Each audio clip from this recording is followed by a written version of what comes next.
हूं तो आपको लीडर और नेता और कायद बनाने के लिए आया हूं, और अल्लाह बनाएगा, मैं कोशिश करूंगा सिर्फ इंशाअल्लाह ताला। आपको नेता बनना है, आप बन सकते, याद रखो मेरी बात को। और हमको इल्जाम लगाया जाता है कि मजलिस और ओवैसी क्यों ज्ञान वापी के मसले को उठाया है।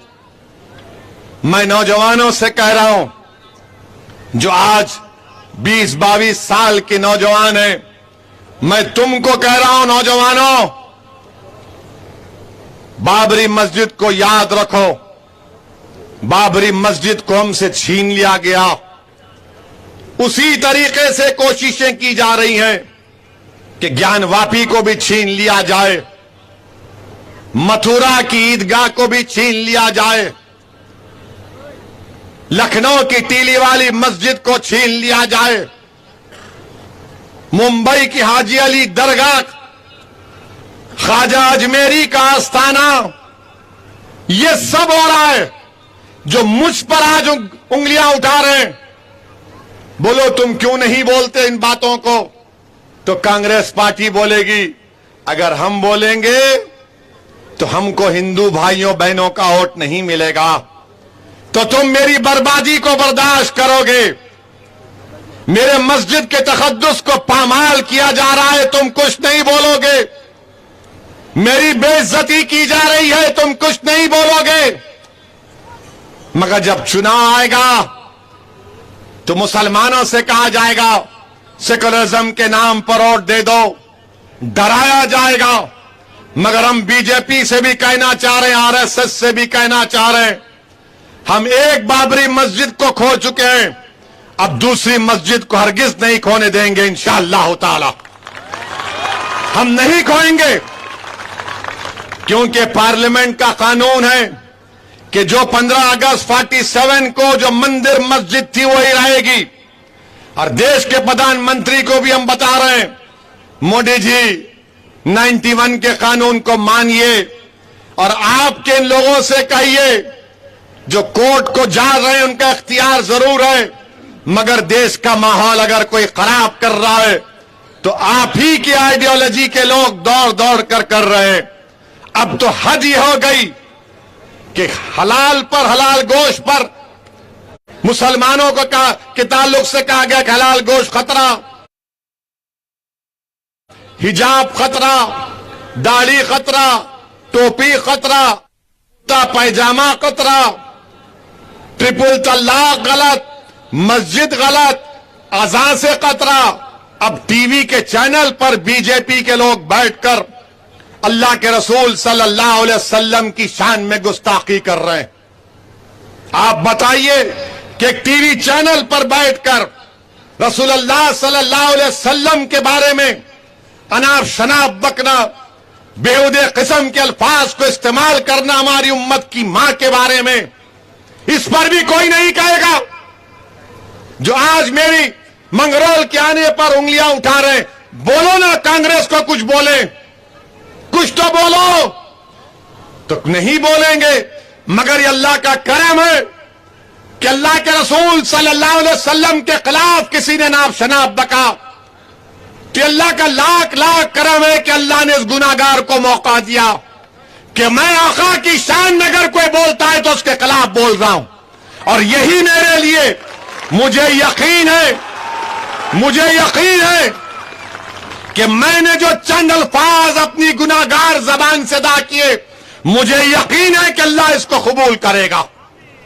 मेरे अजीज दोस्तों और बुजुर्गों, और हम मोदी जी से ये बताना चाह रहे हैं कि मोदी जी, आपने पार्लियामेंट में कहा था कि 1200 साल की गुलामी के बाद आज सत्ता मिली है।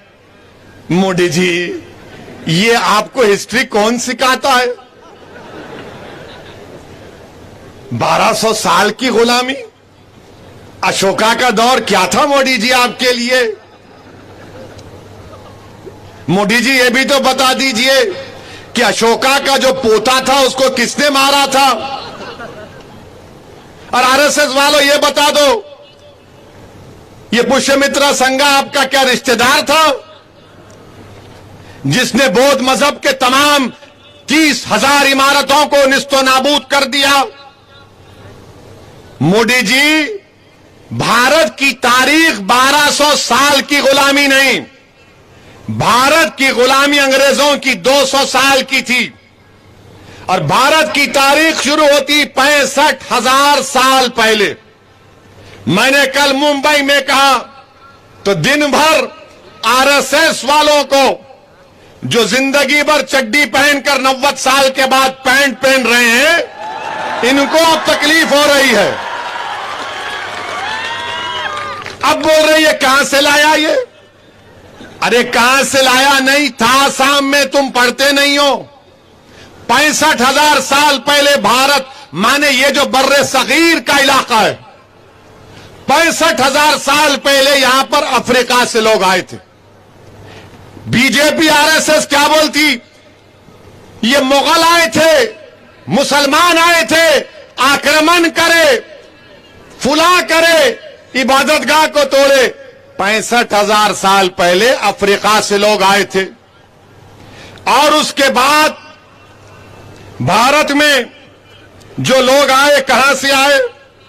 65,000 साल पहले अफ्रीका से आए और फिर 45,000 साल पहले वस्ती एशिया से आए, सेंट्रल एशिया से।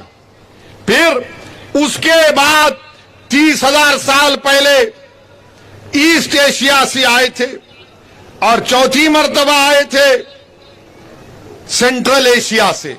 तो आरएसएस वालों सुनो मेरी बात को गौर से, तुमको रात में नींद नहीं आएगी। ये जो सेंट्रल एशिया से आए थे इनको आर्यन बोलते। तो गुजरात में अगर कोई पक्का भारतीय है, जो पहला अगर कोई गुजराती है गुजरात में, वो आदिवासी है। मोदी साहब भी है, वो साबिर भाई भी नहीं है, समझे ना? आदिवासी पहले है, फिर द्रविडियन है, उसके बाद हम सब हैं। तो ये लोग नहीं बोलेंगे मेरे साली मुगल मुगल। अरे तारीख पहले की भी है ना। और दलित भाई जानते हैं कि बीजेपी आरएसएस बोलती है कि मुसलमानों की वजह से ये अनटचेबिलिटी, छूत अछूत शुरू हुआ। नहीं, बाबा साहिब अंबेडकर ने कहा कि 400 AD में, यानी हजरत ईसा के दुनिया से उठ जाने के बाद 400 साल के बाद इस मुल्क में बर्रे सगीर में अनटचेबिलिटी का आगाज की हो गया। कौन था जब बादशाह? मोदी जी। कौन था जब? तो इसीलिए मेरे अजीज दोस्तों और बुजुर्गों, हमको अपनी शनाख्त को बरकरार रखना है, अपने तहजीब की हिफाजत करना है और हिम्मत और हौसले से करना है। हम जरूर सब्र करेंगे मगर पीठ नहीं दिखाएंगे। हम जरूर कमर कसेंगे मगर हौसलों को पस्त होने नहीं देंगे। हम जालिमों से नहीं डरेंगे, हम अल्लाह से डरते थे और अल्लाह से डरते रहेंगे।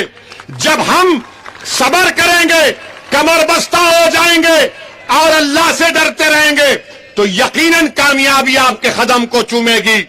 यही चंद गुजारिशात मैं आपके सामने अर्ज करने आया हूं। पहली मर्तबा आया हूं और इंशाअल्लाह ताला फिर आऊंगा, आता रहूंगा।